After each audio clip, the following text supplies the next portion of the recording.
जवाबदेह भागीदारी। कुछ लोग ये कहते हैं कि आदतों में ऐसा क्या ही रखा है, आदतों से ऐसा क्या ही हो जाएगा। अगर आप ऐसा कह पा रहे हैं ना, तो फिर आप यकीन मानिए शायद आपने the power of subconscious mind नहीं पढ़ी है। अगर पढ़ी होती तो आप ऐसा नहीं कहते।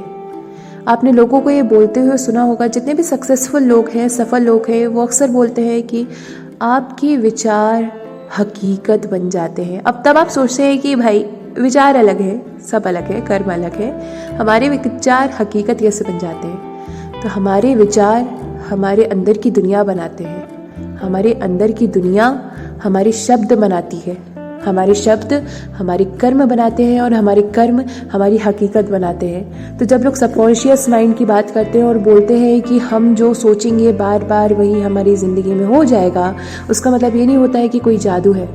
उसका मतलब ये होता है कि आप अपने आप को जिस तरीके से प्रोग्राम करेंगे, आप सबकॉन्शियसली मतलब हैबिचुअल रूप से वैसे ही काम करने लग जाएंगे, जो कि आपकी हकीकत बन जाएगा।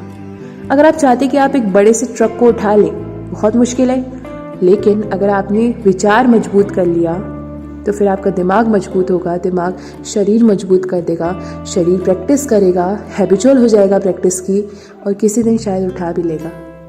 नमस्कार दोस्तों, मैं हूं दिया और चर्चा का विषय है जेम्स क्लियर की लिखी किताब एटॉमिक हैबिट्स का सार। पूरी किताब हमारी अच्छी आदतों और बुरी आदतों के बारे में है। साथ ही इस किताब में ये बताया गया है कि किस तरीके से हम अपनी अच्छी आदतों को आसान बना के उन्हें बढ़ावा दे सकते हैं और बुरी आदतों को मुश्किल बना के उन्हें कम कर सकते हैं। यहाँ हम बात करते हैं कि क्यों बुरी आदतों को मुश्किल या फिर कष्टदायक बना देना चाहिए हमें। अब होता यह है कि देखिए, आप कुछ भी करने जा रहे थे, जैसे आपने सोचा कि चलिए आज से म्यूज़िक क्लास जाते हैं। आप पहले ही दिन म्यूज़िक क्लास गए, आपकी गाड़ी पंचर हो गई और आप जैसे ही वहाँ गए तो टीचर थोड़े गुस्से में थी, उसने आपको कुछ बोल दिया। क्या आप फिर से म्यूज़िक क्लास जाना चाहेंगे? म्यूज़िक बुरा है इसलिए नहीं, लेकिन माहौल बुरा था और उसने आपको एक बुरा एक्सपीरियंस दे दिया। इसके कारण आप अगले दिन जाने में थोड़ा सा हिचकिचाएंगे कि रहने देते हैं, क्या ज़रूरत है जाने की। अच्छा, आज हम चर्चा करने वाले हैं जवाबदेही भागीदारी की।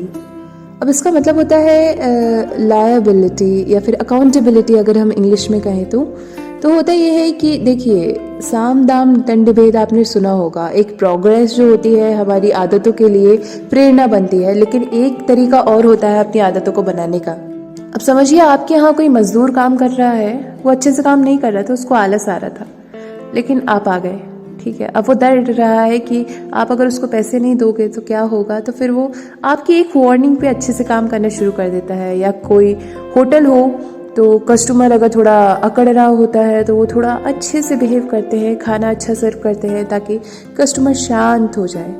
ऐसी किसी भी चीज़ में जहाँ आपकी जवाबदेही होती है या फिर अकाउंटेबिलिटी होती है, वहाँ पर आप काम ज़्यादा अच्छे से करते हैं, क्योंकि आपको पता है कि अगर आपने काम नहीं किया, नेगेटिव मोटिवेशन, अगर आपने काम नहीं किया तो फिर आगे चल के परिणाम बदतर हो सकते हैं, गंभीर हो सकते हैं या फिर आपके लिए हानिकारक हो सकते हैं।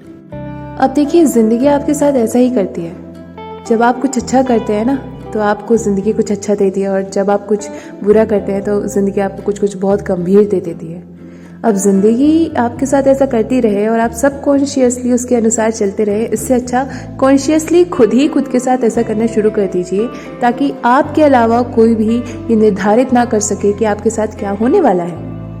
अगर आप कुछ अच्छा कर रहे हैं तो उसके लिए अपने आप को परिणाम बहुत सुखद दीजिए, या फिर सेटिस्फाइंग दीजिए, या फिर रिवॉर्डिंग बना दीजिए, किसी भी तरीके से जो आपको अच्छा लगे। आप समझदार हैं। और अगर आप कुछ बुरा कर रहे हैं तो अपने आप के लिए परिणाम गंभीर बनाने की कोशिश करिए।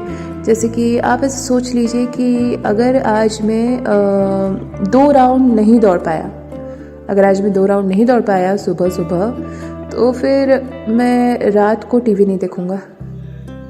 अगर आपको टीवी देखना अच्छा लगता है तो, या फिर आप ऐसा बोल दीजिए कि अगर मैं 2 राउंड नहीं दौड़ पाया तो फिर मैं आज पूरे दिन फ़ोन नहीं चलाऊंगा। अब जब आप ऐसा करते हैं ना, तो ज़िंदगी आपको नहीं सिखाती, ठोकरें आपको नहीं सिखाती, आप खुद ही खुद को सिखा के तैयार रखते हो। इससे मुझे एक टीचर की कहानी याद आती है। बड़ी अच्छी टीचर थी। वो क्या करती थी, उन्होंने अपने स्टूडेंट से कहा था कि पूरे महीने जिसने सबसे ज़्यादा होमवर्क किए, वो सबसे पहले अपने सारे स्टूडेंट से पूछ लेती थी कि आपको अभी क्या खरीदना है, आपको क्या चाहिए। फिर वो कहती थी कि जिस स्टूडेंट ने सबसे ज़्यादा होमवर्क किए पूरे महीने में, उनकी फेवरेट चीज़ उनको वो खरीद के देंगी। और दूसरा वो कहती थी जिसने सबसे कम होमवर्क किए उसको आने वाले पूरे महीने 1 घंटा एक्स्ट्रा पढ़ना पड़ेगा। अब इस बात से एक पॉजिटिव मोटिवेशन भी बन गया, एक नेगेटिव मोटिवेशन भी बन गया सेम चीज़ के लिए, होमवर्क करने के लिए रिवॉर्ड, ना करने के लिए पनिशमेंट। अब इस चक्कर में उस पर्टिकुलर क्लास के बच्चे मोटिवेटेड भी थे, डिसअपॉइंट नहीं हुए और डर में भी थे। तो उस क्लास के होमवर्क्स बहुत अच्छे से होने शुरू हो गए, उस टीचर को कुछ नहीं करना पड़ा और बच्चों ने दिल से होमवर्क किए। ऐसा ही आप अपने साथ भी कर सकते हैं, अपने साथ डील करते रहिए, अगर मैंने ये किया तो ऐसा, ये नहीं किया तो ऐसा। आज के एपिसोड के लिए इतना ही, और जानने के लिए सुनते रहिए अगला एपिसोड।